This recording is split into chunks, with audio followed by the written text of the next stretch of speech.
The mining colony floated in the dark, a lonely outpost orbiting a red star. The light outside was dim and tired, painting the station in shades of rust and shadow. Cargo ships came and went, unloading minerals, food supplies, and machinery. For most who lived there, it was just another day of work. But for Vera, it was another night to survive.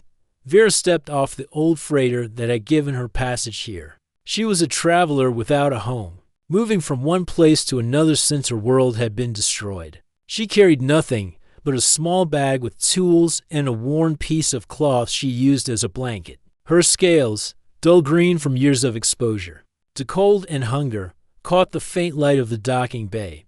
Her tail hung low, a sign of exhaustion. She had no friends here, no plan, no credits to buy a bed for the night. The air in the station was warmer than the space outside, but it was still cold enough to make her joints ache.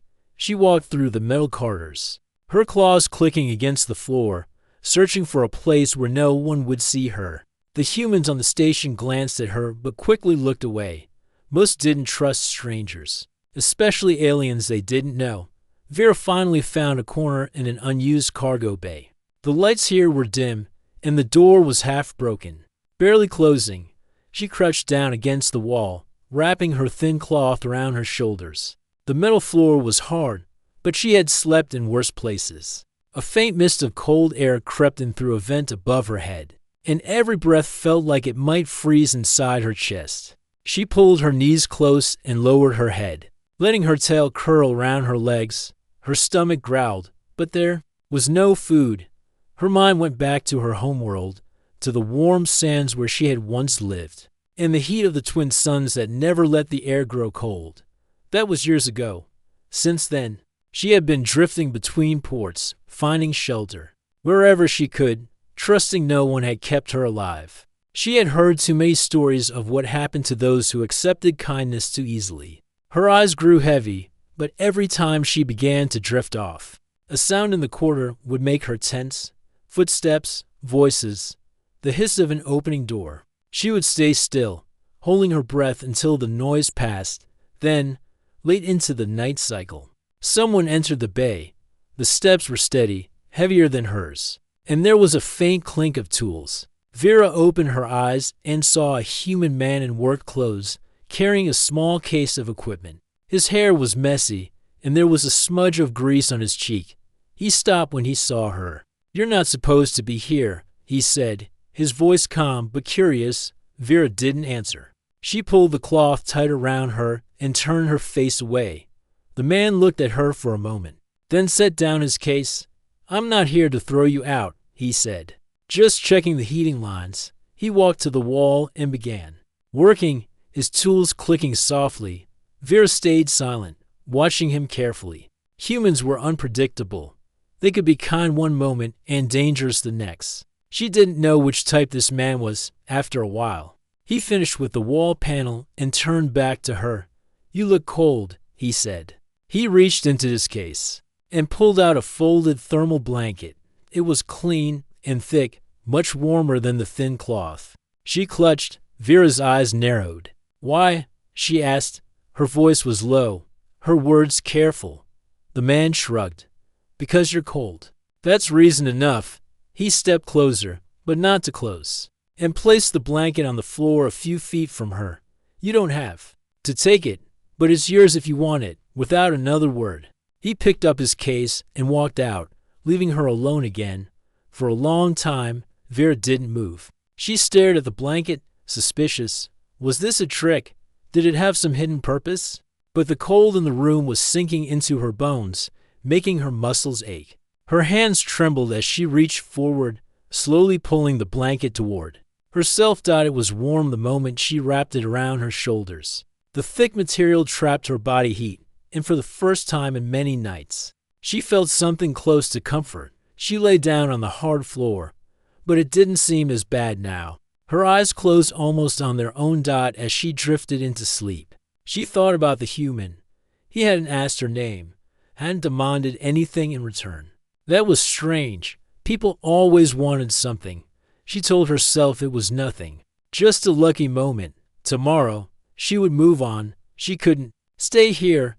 She couldn't trust him. Still, in that cold cargo bay, wrapped in the warm blanket, Vera slept without trembling. When Vera woke, the blanket was still wrapped tightly around her. For a moment, she thought she had dreamed it, but there it was, soft, heavy, and warm. The metal floor was still hard beneath her, but the cold hadn't reached her bones this time. She sat up slowly, her tail stretching out stiffly, and listened. The cargo bay was quiet. She pulled the blanket closer around her shoulders, then stood and moved to the broken door outside. The corridor was lit with the same dull red glow of the station's artificial lights. Humans and other workers walked past, carrying crates, tools, or data pads. None of them paid her much attention. Vera thought about leaving. The freighter she had arrived on would be gone by now, but she could find another one, maybe slip into a storage container until it left. That had worked before. She didn't want to depend on anyone, especially not the human who had left her the blanket. Kindness often came with hidden hooks. Still, something kept her from walking away. Her stomach growled, and she realized she hadn't eaten in almost 2 days. Food was always the most difficult thing to get without credits. She decided she would search for scraps in the station's recycling areas. She moved through the corridors until she reached the lower maintenance levels. The air was warmer here, and the hum of machinery filled the walls. As she turned the corner, she stopped. The human from last night, the one with messy hair and a smudge of grease on his face, was kneeling beside a large heating unit, tools spread out beside him. He looked up when he heard her claws on the floor. "Oh," he said with a small smile. "Morning." Vera hesitated, unsure if she should reply. "Morning," she said at last. "You kept the blanket," he observed. She nodded slightly. "It was warm. That's the idea," he said with a light chuckle. Then he went back to working on the heating unit, tightening bolts and checking wires. Vera shifted her weight. She didn't want to stay, but her hunger made her speak. "Do you know where food can be found?" He glanced up at her, then put his tools down. "I'm on a short break anyway. Come on." She followed him through the winding maintenance halls until they reached a small room with a table, 2 chairs, and a heating coil in the center. On the counter were a few storage boxes. He opened one and pulled out a sealed container of nutrient stew. "This isn't fancy," he said, placing it on the heater, "but it will keep you going." As the stew warmed, Vera studied him. His clothes were simple. A worn work jacket with the name Tom stitched on the sleeve. His hands were steady as he stirred the container. She noticed the faint scars along his knuckles, the kind that came from years of fixing machines. He wasn't dressed like an officer or merchant. He was a worker. When the stew was ready, he placed it in front of her. The scent was strong, a mix of vegetables and grain paste. She ate quickly, not caring about the taste. Warmth spread through her stomach, easing the ache. Tom sat down across from her, sipping from a metal cup. "You're not from here," he said. "No," she replied. "Passing through?" "Maybe," she said, not wanting to share more. He nodded, not pressing her. "If you need a place to stay, I've got a spare bunk in my quarters. Better than sleeping in a cargo bay." Her claws tapped lightly on the edge of the table. "Why?" He leaned back in his chair. "Because you look like you could use it. And because it's not a big deal to me. I've got space. You've got nowhere to go." Seems simple. Vera narrowed her eyes. "People are not simple." Tom gave a half smile. "Sometimes they are." Silence filled the small room for a moment. Vera wasn't sure what to make of him. She had met humans who pretended to help, only to demand payment or favors later. But so far, he had given her a blanket, food, and now an offer of shelter, without asking for anything. "I can work," she said finally. "I can fix basic systems, old tech, mostly. That's useful," Tom replied. "I'm an engineer. Here, there's always something to fix. If you help me, that's fair trade." She looked at him carefully. "Trade? No other reason?" "Trade," he agreed, for some reason that made her relax just a little. They left the small break room and headed back into the station's main corridors. Tom showed her one of the repair jobs he was working on, a broken air vent that was making a section of the station too hot. He handed her a small tool and pointed out the loose connections. She worked quickly, her claws nimble enough to reach into the tight spaces. "You're good," Tom said when the vent began humming properly again. "I learned to be," Vera replied. "It kept me alive." Tom didn't ask for details, and she was grateful for that. Some stories were not worth telling. By the time their work shift ended, the station's lights had dimmed into evening mode. Tom led her to a small section of the living quarters. His room was at the end of a narrow hall. Inside, it was plain but clean.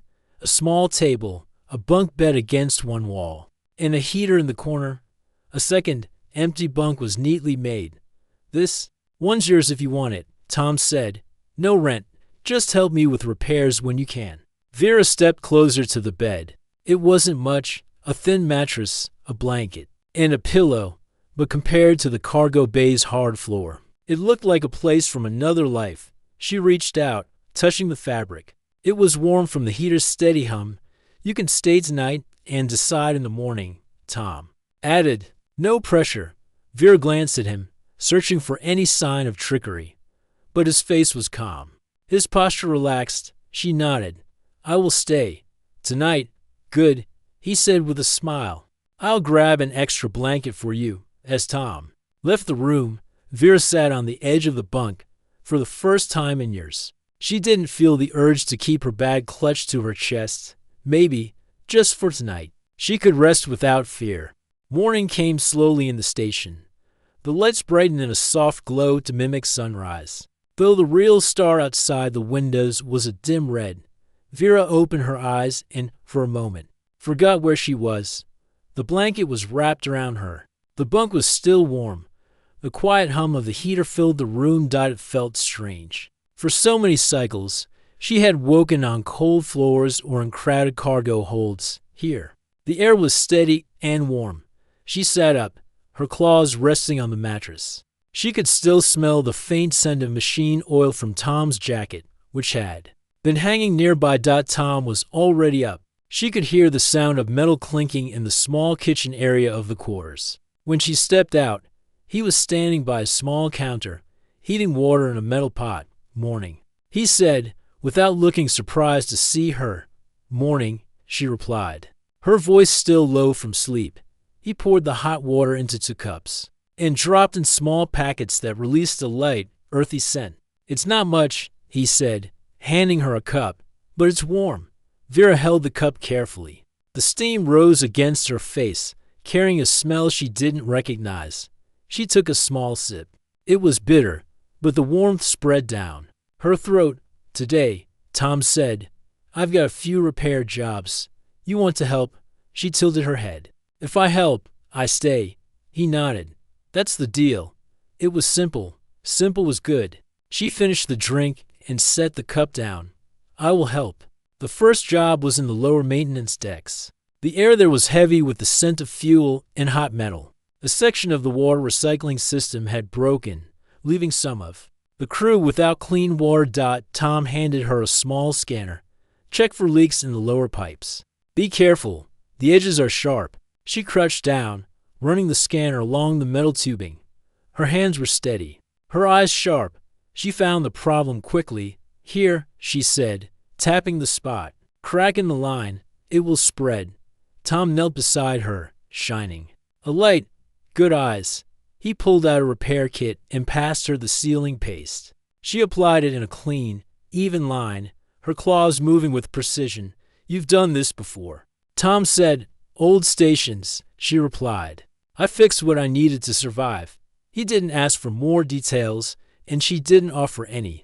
But she noticed that he watched her work with a kind of quiet respect, not suspicion. Their next stop was the cargo lifts. One had jammed halfway between decks. Tom explained how the lift's magnetic rails worked, then handed her a wrench. "You loosen those bolts while I reset the motor." She followed his instructions without complaint. Working with him was different from working alone. He spoke plainly, gave clear steps, and didn't shout when things took longer than expected. More importantly, he didn't treat her like she was a burden.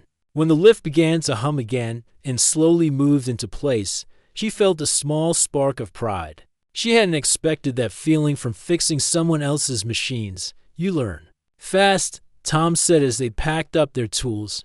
I work fast, she corrected. Learning is slow. Not for you, I think, he replied with a grin. By the end of the shift, her arms ached, and her claws were dark from grease, but she didn't mind. They returned to Tom's quarters, where he heated another container of stew. The smell filled the small room, and Vera's stomach growled. You know, Tom said as they ate. Most people here don't trust strangers. They'd have seen you in that cargo bay and called security. Why didn't you? She asked. He shrugged. Didn't seem like you were causing trouble. And I've been in places where a warm bed made all the difference. Someone helped me once. Figured I could pass it on. Vera didn't answer right away. The idea of someone helping without wanting something in return still felt strange. But she could see no lie in his face. Later, as she lay in the bunk, she thought about the deal they had made.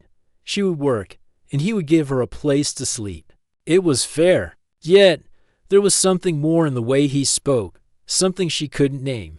She remembered the cold corners she had slept in, the long hours hiding from unfriendly crews, the constant ache in her chest from never staying anywhere for long.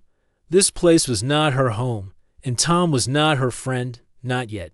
But she felt the smallest bit less like an outsider. Before sleep claimed her, she made a decision. She would stay a little longer, not because she trusted him completely, but because she wanted to see what it was like to have more than just survival. The station's artificial night cycle had settled in. The lights in the corridors were dim, the steady hum of machinery softer than during the busy day. Inside Tom's quarters, the heater gave off a low, constant warmth, wrapping the small room in comfort. Vera sat on the edge of the spare bunk. She still wasn't used to it. The way the mattress gave slightly under her weight, the feel of the blanket across her lap, the quiet air without a draft of cold. She traced her claws lightly along the fabric. It wasn't silk. It wasn't anything rare. But compared to the scraps of cloth she used to curl under in forgotten corners, it might as well have been luxury. Tom was in the small kitchen area, clearing up the bowls from their evening meal. You settling all right? He asked without looking back. Yes, she replied. The word felt small compared to the feeling in her chest. That bed used to be mine, Tom said, before I moved to the lower bunk. Figured it was time someone else got use out of it. She tilted her head. Why not leave it empty? He shrugged. Empty beds don't keep anyone warm. Vera didn't know what to say to that, so she stayed quiet. When Tom finished tidying, he switched off the main lights, leaving only the faint orange glow from the heater. Good night, Vera, he said. Good night, she replied. She lay back on the bunk, pulling the blanket up to her shoulders. For years, her body had learned to sleep lightly, always ready to wake at the sound of footsteps or a door opening. But here, there was no cold air biting at her skin, no noise of strangers moving nearby. She could hear Tom breathing steadily from the bunk below, and that sound was oddly steadying. The warmth was strange, not the harsh heat of an engine room or the stale warmth of crowded vents, but a gentle heat that seeped into her muscles. She shifted once, then lay still, her tail curling loosely instead of tight around her legs. Her mind drifted back to her homeworld, the warm sands, the sound of wind across the dunes, the orange light of twin suns. She had lost those things long ago. In the years since, she had convinced herself she didn't need comfort, that she could survive on her own strength alone. Now, she wasn't so sure. In the middle of the night, she woke briefly, not from fear, but from habit. Her eyes opened to see the faint shapes of the room. The heater's glow was still there. The blanket was still wrapped around her. Her claws rested lightly on the mattress. Not gripping it in tension, she looked down and saw Tom's outline in the lower bunk. He hadn't moved much. She realized she could hear the steady hum of the station's systems outside the walls, a reminder that they were safe inside a living, breathing machine. For a long time, she lay awake, listening. The warmth pressed against her back. The air was calm, and her chest felt lighter than it had in years. She closed her eyes again and let sleep take her without a fight. Morning came with the soft rise of lights. Vera opened her eyes slowly. She hadn't dreamed, or if she had, the dreams were gentle enough to leave no trace. She sat up and stretched, her joints moving more easily than usual. Tom was already awake, sitting at the small table with a data pad in hand. He looked up when she moved. "Morning," he said. "Morning," she replied, her voice smoother than yesterday. "How was the bed?" he asked. She paused before answering. "Warm," she said simply. Tom smiled a little. "Good. Ready for work?" She nodded. "Yes." That day, they worked on the outer maintenance deck, repairing a section of the hull plating that had warped under years of micrometeorite strikes. The view beyond the safety glass was an endless sweep of stars, the red light of the nearby sun glinting off the station's surface. As they worked, Vera noticed something. Tom treated her the same way he treated the other workers they passed, with quiet respect and a bit of patience. He didn't talk down to her, didn't ask questions she didn't want to answer. When he explained something, it was clear and direct, like he expected her to understand. During a break, they sat on a low beam near the observation panel. The vastness of space stretched before them. Vera found herself speaking without thinking. "I have not slept like that in many years." Tom looked at her, then back at the stars. "It's amazing what a real bed can do," he said. "It's not just the mattress or the blanket. It's knowing you don't have to wake up ready to run." She thought about that. "Maybe. But I still feel ready to run." He gave a short laugh. "That's all right. Takes time." By the time they returned to the quarters that evening, Vera's muscles ached from the work. But when she sat on the bunk again, the blanket waiting, she felt something she had not expected: anticipation. She was looking forward to sleep, to warmth, to the simple act of lying down without fear. Tom noticed her quiet expression as he set a bowl of stew in front of her. "You're thinking about something," he said. She hesitated, then shook her head. "Not important." But it was. She just didn't have the words for it yet. That night, when she lay down, she didn't wake in the middle of the sleep cycle. The warmth wrapped around her from start to finish, and she let herself sink into it fully. For the first time in longer than she could remember, the thought in her mind before sleep wasn't about survival or danger or where she would go next. It was a simple thought, soft and unfamiliar. Maybe she could stay. The day began like any other. The lights of the station brightened slowly, the hum of engines steady in the background. Vera sat at the small table in Tom's quarters, eating a warm breakfast of grain porridge. Tom was reading over the day's work orders on his data pad. "Looks like we have a few small jobs today," Tom said. "A loose air filter, some heating panels to replace, and one stubborn lift door." Vera nodded. The work was simple, but it gave her something to focus on. She had learned the station's maintenance routes quickly, and moving through the metal corridors no longer felt like wandering a maze. But just as they were about to leave, the sound of an alarm filled the air. It was not the normal work signal. This was sharp, urgent, and constant. Tom's head snapped up. "That's the reactor level warning." Vera's tail stiffened. "Reactor?" "Yes," Tom said, already grabbing his toolkit. "If it overheats, the whole station is in danger. Come on." They hurried through the corridors as the alarm kept sounding. Red emergency lights flashed along the walls. Crew members rushed in different directions, some toward safety shelters, others toward the engineering section. When they reached the reactor control deck, the air was hot and heavy. The main control screen showed rising temperature levels. In one of the reactor's cooling units, several engineers were already at work, shouting quick updates to each other. "Tom," a senior engineer called out, "we've lost cooling flow in Section B. We need that line cleared now." Tom turned to Vera. "That's where your small hands will help. The access pipe is too narrow for most of us." Vera followed him to a side hatch. When Tom opened it, a wave of even hotter air rushed out. Inside was a narrow maintenance tunnel filled with pipes, wires, and the deep hum of the reactors. "Hart, see that green line?" Tom said, pointing to a pipe that ran along the wall. "It's clogged. You need to crawl in, open the valve, and clear it? I'll guide you from here. Vera nodded without hesitation. She wasn't afraid of tight spaces. She had spent years hiding in them. She climbed inside, the heat pressing against her scales. The tunnel was barely wider than her shoulders, and the sound of machinery was so loud she could feel it in her chest. She moved carefully toward the valve. The pipe was hot, but not enough to burn her tough skin. Using a small wrench from her belt, she loosened the bolts holding the valve cover in place. When she pulled it off, steam burst out, making her blink rapidly. Inside, she saw the problem. Mineral buildup had blocked the flow of coolant. She reached in with a scraping tool and began clearing the blockage. The heat grew stronger as she worked, but she kept going. The sound of the reactor's pulse was steady but strained, like a heartbeat under pressure. You're halfway there.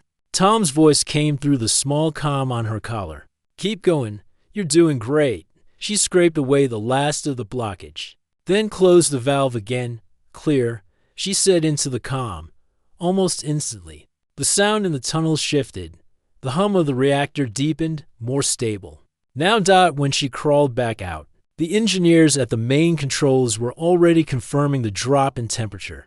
The alarm stopped, replaced by a calm tone. We're stable again, the senior engineer said with relief. Good work, Tom. And he looked at Vera. Who's this? A friend, Tom said simply. She helped clear the blockage. The engineer nodded in respect.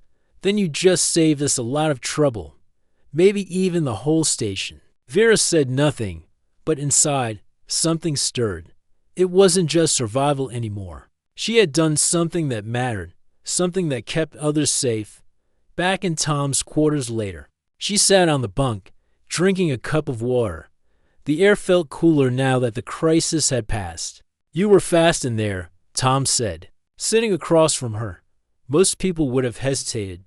I have been in worse places, she replied. Small spaces are not dangerous unless the air runs out. Tom chuckled softly. Well, let's hope we don't have to test that here. She set the cup down. The others, they looked at me like I belonged. Just for a moment. That's because you did, Tom said. You helped save the station. People remember that. Vera looked at him for a long time. I still do not trust easily. You don't have to, Tom said. Trust isn't something you force. It just happens. Little by little. That night, as Vera lay in the warm bed, she thought about what he had said. She had arrived on this station with no plan, expecting to leave as soon as she could. But now, she had a blanket that was hers, a bed that kept her warm, and a place where her work mattered. The sound of the heater filled the room. Her eyes closed. Slowly, not from exhaustion alone, but from a strange, growing peace. Maybe she could stay, not just for comfort, but because she was starting to feel part of something larger than herself. Days passed after the reactor incident, but the memory of that moment stayed with Vera. The engineers still nodded to her when she passed them in the corridors. Some even gave small smiles. She wasn't used to that. Tom never made a big deal about it, but she noticed he had been talking to her more. They worked side by side on repairs, sometimes in silence, sometimes with short exchanges that felt almost easy. It was a new kind of quiet, not the tense quiet of strangers, but the steady quiet of people who understood each other's pace. One morning, after they finished replacing a broken heating panel, Tom spoke as they walked back to the main deck. I talked to one of the dock managers. He said, your ship, the one you came in on.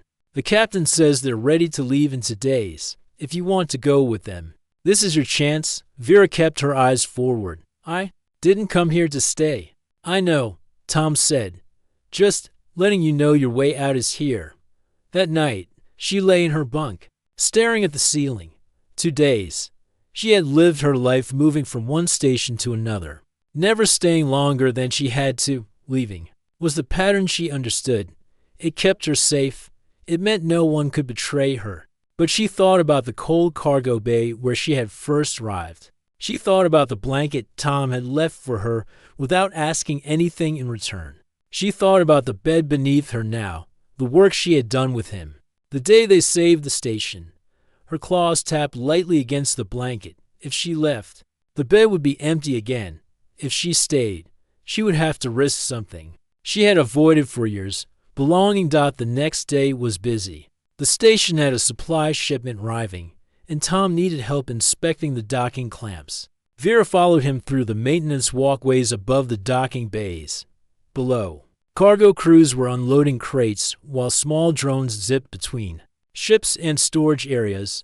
They checked each clamp in turn, tightening bolts, replacing worn parts, and ensuring the release mechanisms worked. The work kept her hands busy, but her mind kept circling back to the decision she had to make. Something's on your mind, Tom said as he knelt to test the last clamp. Many things, Vera replied. He smiled faintly. You're not exactly easy to read, but I can tell when you're thinking too much. She crouched beside him, watching as he adjusted the clamp. What if I stayed? She asked suddenly. He paused, then looked at her. If you stayed, you'd have work. You'd have a bed. You'd have a place. I'd be glad to have you here. No questions, she asked. No questions, Tom said.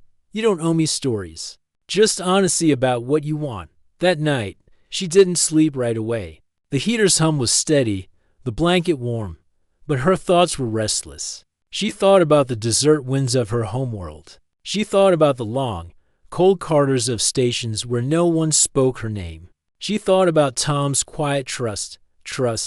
The word felt heavy and light at the same time. She wasn't sure if she was ready to give it fully, but she knew one thing: she wanted to try.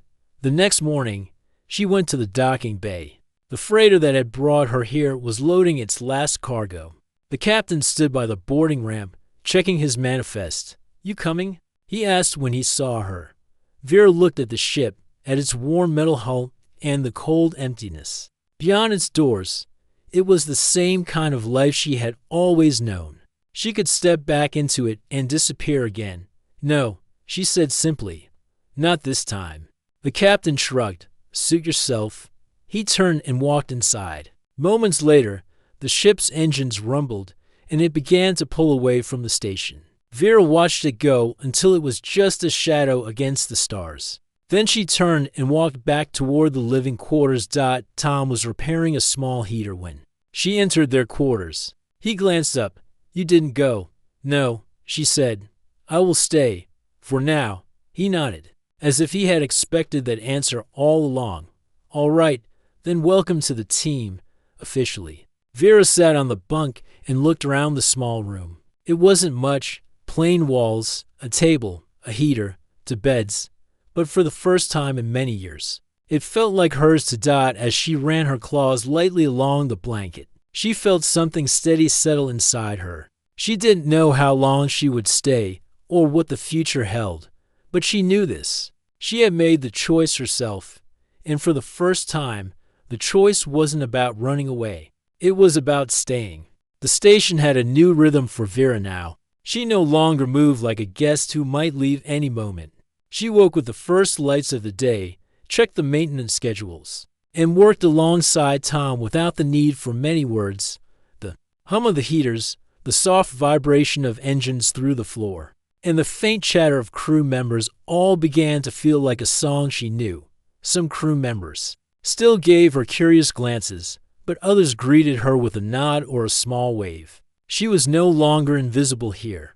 One afternoon, a small alarm echoed through the corridors. Nothing serious, just a warning of a power fluctuation in one of the outer sectors. Tom grabbed his toolkit, and without needing to ask, Vera followed him. The two moved quickly. Their steps matched. When they reached the panel, Tom crouched to check the readings. Loose connection, he muttered. I'll need you to hold this light steady. Vera steadied the small work lamp, angling it so the glow fell on his hands. She watched as he worked, fingers moving with practiced ease. There was a quiet satisfaction in this, not excitement, not danger, but the steady act of keeping something working. The power stabilized, and the alarm faded. Tom stood, wiping his hands on a cloth. Good work, he said simply, and together they walked back to the main deck. That evening, Vera sat at the small table in their quarters while Tom checked the supply log. The heater gave off a soft warmth and the faint scent of engine oil. lingered from their earlier repairs. Do you miss traveling? Tom asked without looking up. Vera thought about it. I miss the stars. I did not miss having no place to rest. He nodded. Makes sense. She studied him for a moment. Why? Did you offer me this room when I first came? You didn't know me. Tom set down the log and leaned back in his chair. Because I've been the one standing in a cold bay before. It's not something you forget. And because sometimes it's worth giving someone a chance. Vera didn't answer right away. The words stayed with her long after they both went to sleep. Weeks passed. Vera found herself helping in more ways than she expected. She learned to adjust the heaters in the residential ring, to repair small service drones, and to check for stress fractures in the docking arms. The work was never glamorous, but it mattered. She could see the results in every steady hum of machinery, in every section that stayed warm when the cold of space pressed against the walls. One day, while checking the heating vents in the lower deck, she overheard two young crew members talking. That's the one who helped save the reactor. One whispered, "She's been here for months now." The other replied, "Guess she's one of us." Vera said nothing as she passed, but her steps felt lighter. That night, Tom came in later than usual, carrying a small box. He placed it on the table. "What is that?" she asked. "Something for the room," he said. "Open it." Inside was a small woven mat. Its color simple but warm. Figured the floor could use something softer, Tom said with a shrug. Vera ran her claws over the fabric. "You made this. Had some spare time," he said. "Not much of a gift, but it is a gift," Vera said firmly. She placed it by the side of her bed. It wasn't just a mat. It was another layer of comfort in a place that had once been bare metal and cold air. One evening, a message came through the station comms, a freighter crew requesting temporary shelter due to engine trouble. The docking bay filled with tired travelers, much like Vera had once been. She watched them from the railing above. Some sat huddled with their packs, eyes wary. Others wandered slowly, uncertain where they were allowed to go. Without being asked, she went to the storage room and gathered extra blankets. She handed them out one by one. Some of the travelers hesitated before taking them, but she understood their caution. She had been in their place when she returned to the quarters that night. Tom looked at her and smiled faintly. "I saw what you did. It was nothing," she said. "It wasn't nothing," Tom replied. "You settled in more than you think." As the weeks turned into months, the station became more than a place to work. It became a place with familiar footsteps in the halls, voices she recognized over the comms, and a bed she could return to without wondering if it would be taken away. Vera still thought about the stars sometimes. She still dreamed of wide skies and shifting constellations. But now, when she woke from those dreams, she could feel the steady warmth of the bed beneath her and know she had a place to return to. One quiet night, as the station drifted through the dark, Vera lay awake for a moment, listening to the soft hum of the heater. Tom was already asleep, the blanket pulled over his shoulder. She looked around the small room, the mat by her bed, the folded blanket, the worn table, and realized something she had never thought she would feel. She was home, and the bed was warm.